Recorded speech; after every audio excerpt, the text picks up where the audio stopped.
Don't try to make formulas or ideals or ideologies out of life.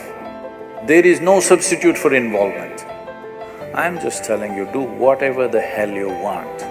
Those who are chasing enlightenment, just relax a bit.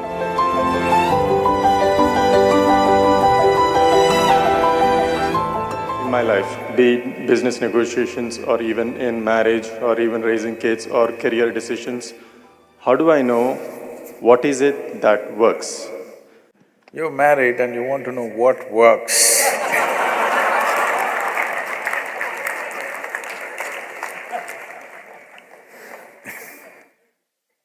See, you must be like God, that you're a silent partner, then it works. Just like God, whatever anybody does, just learn to be like God. Never intervene in anything. Every day in the morning, every kind of idiot will tell you what you should do today. You just listen. Just like God.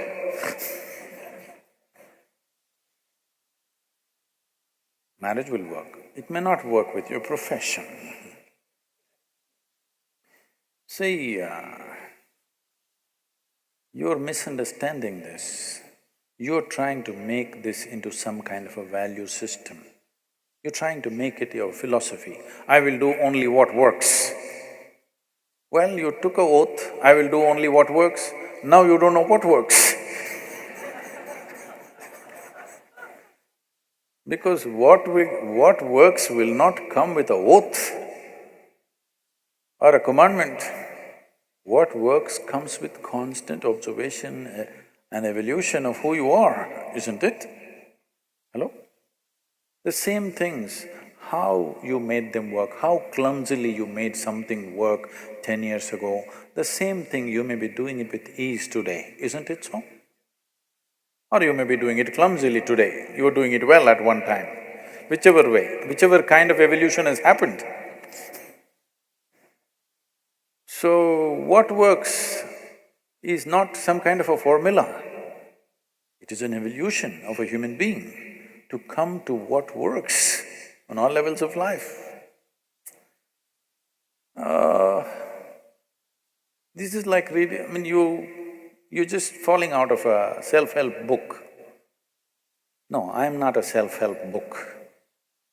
Do what works. Do whatever the hell you want. What's my problem? But what's the point of doing something that doesn't work? Hello?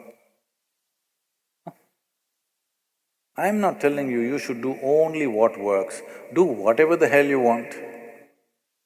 But for your life, because it's a limited amount of time, what is the point doing something that does not work, isn't it? Either it should work for you or it should work for people around you. If it doesn't work for you and anybody around you, what is the point of doing that damn thing? This happened. Soldiers, American soldiers were leaving on duty. So, one of them told the other, you know, Steve's wife, she read 3 Musketeers and she delivered triplets. This is, oh my God, my wife is reading Birth of a Nation. What am I supposed to do? That's not how it works. So don't make this into some kind of an ethic or a philosophy, I will do only what works. Well, just to see what works needs a lot of application even for the smallest damn things, isn't it? Hello? To do a smallest thing, like hitting a ball or kicking a ball straight, you know how much it takes? Somebody who can kick a ball where he wants, wow, the whole world is worshipping him just because he kicks a damn ball. Yes or no?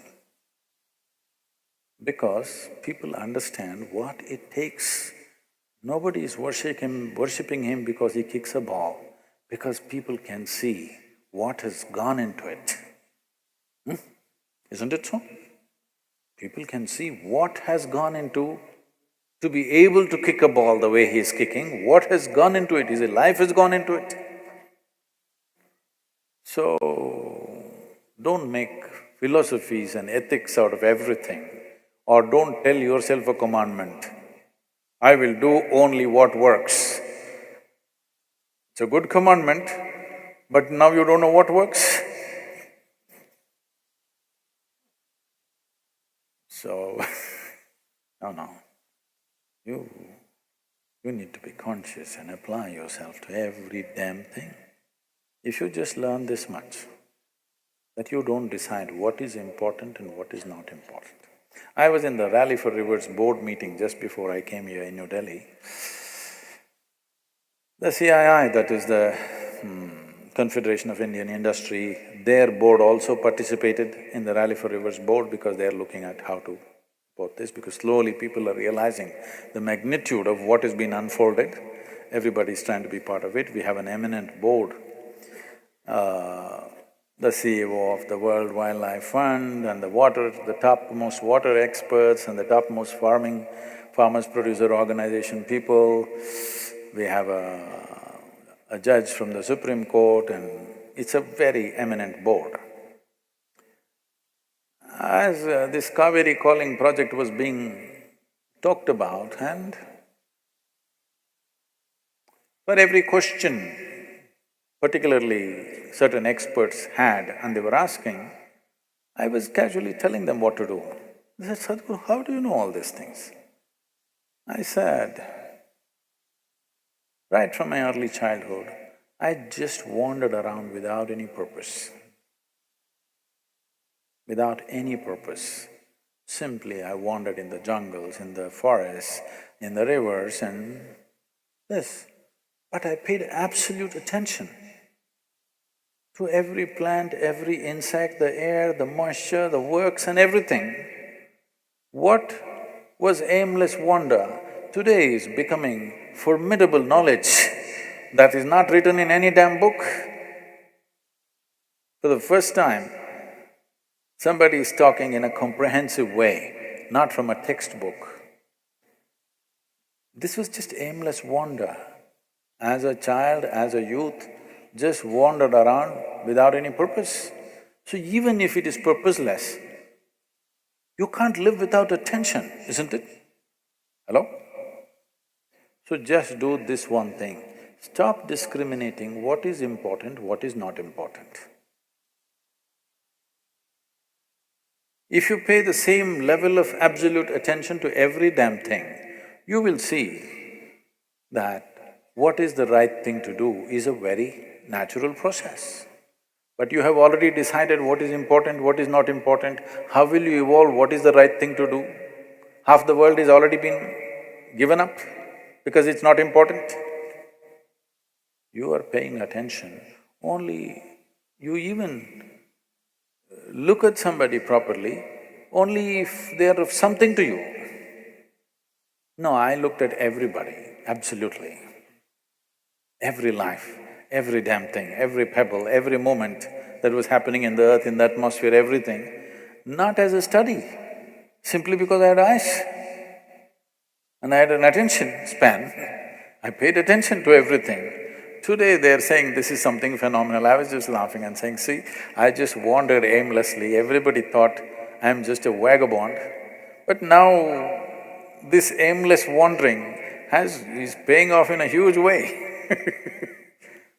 Because it doesn't matter what the hell you're doing, small things or big things. If you are absolutely involved, absolutely, you will see, you will know what's the right thing to do. You trying to live here without involvement. This is why you have morals, you have ideals, you have ideologies, you have values, you have ethics, you have commandments. Because you are trying to live here without involvement. You want ready-made formula. What is the right thing to do? Thou shalt not, thou shalt not, thou shalt not. Did the world get fixed, I'm asking? Every goddamn school-going children knows what is the right thing to do. Has it worked? It's not worked because you think there is a substitute for involvement. There is no substitute for involvement. Where there is no involvement, there will be no life. So don't try to make formulas or ideals or ideologies out of life. All life takes is absolute involvement, unbridled involvement, not distinguishing who is who, what is what, just absolutely involved with everything that you're in touch with right now. If you do this one thing, well, according to your level of intelligence, and nature also should yield. With all this, you will know what is the best thing to do, given your perspective, of course. See, right now, if you bring a man of certain capability, he may do something in a given situation. That's not the right thing to do for you, isn't it? You must know what is the right thing for you to do in a given situation. You won't be able to do what he does. You must be able to do what you can do to the best of your ability. That is the right thing to do in your life. You don't try to do like somebody else. So that will be the problem the moment you decide what is the right thing to do. No, there is no ready-made solution. Involvement. There is no substitute for involvement. Where there is no involvement, there is no life. Let 2019 be a life of absolute involvement, because if you want to experience this life, you need involvement. Whatever the hell you do, will you do it with absolute involvement in the coming months? See, I'm a really nice guru, okay? I'm a really nice guru. Because I'm not telling you, this is the thing to do. Everybody who came are always trying to tell you, this is the thing to do. I'm just telling you, do whatever the hell you want. Do it well, and that cannot be done without involvement, isn't it? Small things and big things. Will you do it with total involvement? How you wake up in the morning, total involvement. How you brush your teeth, total involvement. How you shit, total involvement. How you eat, total involvement. How you do your Shambhavi, total involvement. Everything that you do not distinguish what is small, what is big. When I said shit, you said he. Okay, then don't do it. If you think it is not important, or if you think it's dirty, you should not do it. I'm saying, do not make a distinction what is filthy and what is sacred. This is where the key is. Because involvement means unprejudiced inclusion also. The moment you say, this is sacred, this is filthy, can you involve with the filthy? Hello? You will be constipated. Yes, and then nothing will work. So 2019, a year of absolute involvement, indiscriminate involvement. Not indiscriminate action, indiscriminate involvement. Can you look at a weed outside with as much involvement as you would look at your child? This is all you need to do. Just bring this kind of involvement, unprejudiced, absolute involvement. You will see life will blossom in a wonderful way. 2019, you must blossom. Those who are chasing enlightenment, just relax a bit and just be involved with whatever the hell you're doing. Life will happen in a wonderful way.